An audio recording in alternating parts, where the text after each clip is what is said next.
नमस्कार, मैं शशि प्रभा सारस्वत हिंदी विभाग में एसोसिएट प्रोफेसर के पद पर कार्यरत श्री कल्याण राजकीय कन्या महाविद्यालय सीकर। प्यारे बच्चों, वाचिक रूप से आज पुनः हम अपनी व्याख्यानमाला की कड़ी से जुड़ते हैं और जैनेन्द्र जी की सुप्रसिद्ध कहानी पाजेब का सारांश पिछले वीडियो में आप पढ़ चुके हैं। आज पाजेब कहानी का निम्नलिखित अवतरण है, उसकी व्याख्या हम करेंगे। गद्यावतरण इस प्रकार से है। मेरे मन में उस समय तरह तरह के सिद्धांत आए। मैंने स्थिर किया कि अपराध के प्रति करुणा होनी चाहिए, रोष का अधिकार नहीं है। प्रेम से ही अपराध वृत्ति को जीता जा सकता है। आतंक से दबाना ठीक नहीं है। बालक का स्वभाव कोमल होता है और सदा ही उससे स्नेह से व्यवहार करना चाहिए। निम्नलिखित गद्यांश मनोवैज्ञानिक कहानी के जनक जैनेन्द्र जी की प्रसिद्ध कहानी पाजेब से लिया गया है।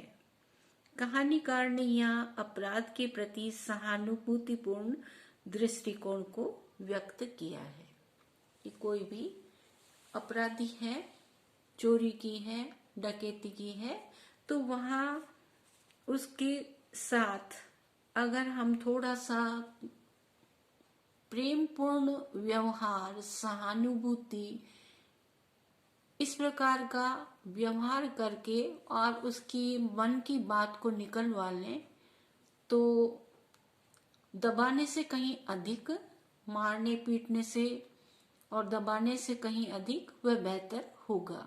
इस मनोविज्ञान को, बाल मनोविज्ञान को जैनेन्द्र जी ने बहुत अच्छे से समझा है कि जैसे एक छोटी सी बात है कि गांव में किसी के यहाँ पड़ोस में बाड़े में आग लग जाती है।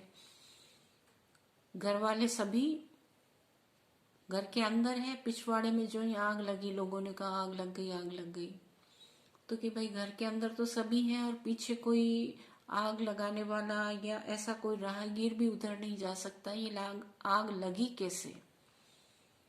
तो घर के सभी सदस्यों से एक दूसरे से पूछा कि आप उधर गए या नहीं गए। फिर बच्चों पर नजर गई कि ये शैतानी शायद कोई समझदार व्यक्ति है, उसने कि बच्चों को बिठा करके इनसे पूछते हैं। उनको डांट टपट करके पूछने वाला है, तब तो सबके सब दुबक करके बैठ गए कि नहीं, हमने नहीं लगाई आग, हमें नहीं पता, हम तो बाहर गए ही नहीं थे। और एक व्यक्ति जो समझदार है, बाल मनोविज्ञान को समझ रहा है, उस व्यक्ति ने उस बच्चे से, जो 4-5 बच्चे हैं और शरारती बच्चा जो नजर आ रहे हैं, उस बच्चे को गोद में बिठा करके कहा कि तुम सबको ही मैं पूछ रहा हूँ कि किसने आग लगाई है, बाड़े के अंदर तुम लोग गए थे क्या, तुमने देखा या कुछ आग जलाई थी? जिसने जलाई है और वो बच्चा ईमानदारी से बता देगा तो उसको मुंह मांगा इनाम मैं दूंगा, बहुत सारी मिठाइयां ला करके दूंगा और पैसे भी दूंगा।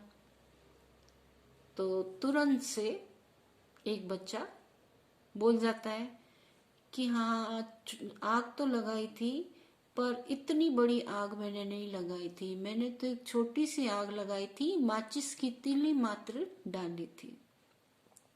तो ऐसे ही यहाँ जैनेन्द्र जी है, बाल मनोविज्ञान को समझते हुए वे कह रहे हैं कि प्रेम से अपराध की प्रवृत्ति को जीता जा सकता है। प्रेम से हम अपराध पर रोक लगा सकते हैं, न कि उसके साथ क्रूरता का व्यवहार करके। तो कहानीकार जैनेन्द्र जी कह रहे हैं कि मुन्नी की खोई हुई पाजेब के संबंध में जब आशुतोष से पूछा जाता है कि उसने पाजेब चुराई है क्या, तो वो कोई उत्तर नहीं देता है। गुमसुम होकर के आशुतोष बैठ जाता है। कहानीकार जैनेन्द्र जी कहते हैं कि उस समय मेरा ध्यान बाल मनोविज्ञान संबंधी विभिन्न सिद्धांतों पर चला गया और मेरे मन में अनेक प्रकार के विचार आए।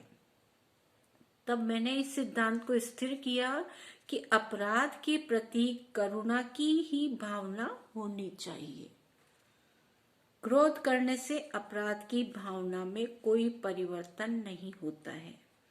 प्रेम ही एक ऐसा हथियार, शस्त्र है जिससे अपराधी व्यक्ति को नियंत्रित किया जा सकता है।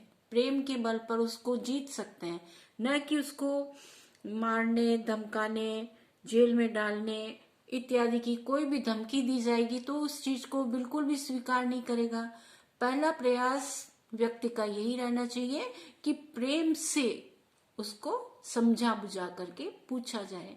उसकी अपराध की प्रवृत्ति को प्रेम से जीत सकते हैं। प्रेम ही एक ऐसा हथियार है जिससे अपराधी व्यक्ति को नियंत्रित किया जा सकता है। इसलिए आपराधिक भावनाओं के शमन के लिए बुद्धि के स्थान पर स्नेहिल भावनाओं का ही प्रयोग करना चाहिए। बालक का स्वभाव कोमल होता है और उस पर वो किंचित कठोर व्यवहार भी प्रतिकूल प्रभाव डाल सकता है। अतः उसके साथ हमेशा ही सहानुभूति पूर्वक व्यवहार करना चाहिए। इससे जहां उसकी भावनाओं पर कुठाराघात नहीं होता है, वहीं वह अपनी कमी को भी महसूस करके स्वीकार कर लेता है। अपनी जो गलती थी उस गलती को वह स्वीकार कर लेगा और आगे से इस प्रकार की जो गलत कार्य की ओर वो बढ़ रहा था वो कभी भी नहीं करेगा। तो कहने का पूरे इस गद्यांश का तात्पर्य यही है कि बाल मनोविज्ञान को समझना चाहिए और कोई भी अपराध हो उस अपराध की प्रवृत्ति को प्रेम से जीता जा सकता है। प्रेम के बल पर ही अपराध की प्रवृत्ति पर विजय प्राप्त कर सकते हैं। बहुत बहुत धन्यवाद।